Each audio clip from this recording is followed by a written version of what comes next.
Without objection. Mr. Speaker, I rise today in support of my bill, H.R. 4902.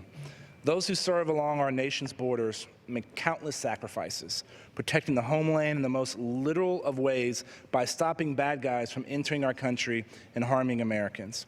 The Customs and Border Protection officers and agents who serve in my district, which covers over 800 miles of the Texas-Mexico border, have an increasingly challenging job.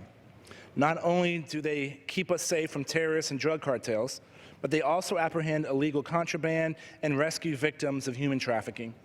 CBP's Air and Marine Operations, or AMO, patrols our nation's borders by aircraft and vessels specifically. AMO is made up of over 1,200 federal agents, 250 aircraft, and over 280 marine vessels operating from 91 locations throughout the United States and Puerto Rico.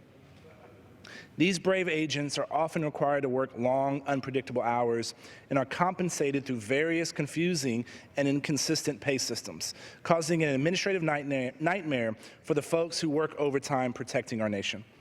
Because of the number of overtime systems applicable to AMO agents, in many cases, even those working side by side on a mission were often compensated differently.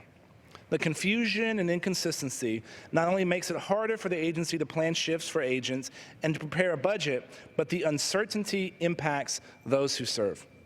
H.R. 4902 addresses these problems by standardizing premium pay for AMO. Under the provisions of this bill, all law enforcement agents at AMO will be covered under the Law Enforcement Availability Pay, otherwise known as LEAP, the LEAP premium pay system.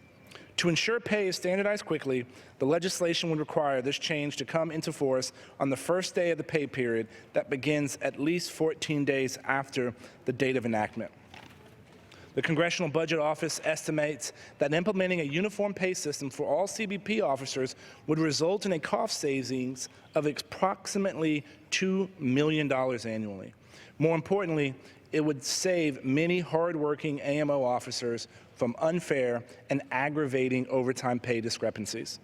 This bill will save Customs and Border Protection valuable time and operational bandwidth while ensuring taxpayer dollars are spent responsibly. I'd also like to ask unanimous consent to insert a letter from the Federal Law Enforcement Officers Association in support of this bill. Without objection. And I urge my colleagues to support this underlying legislation.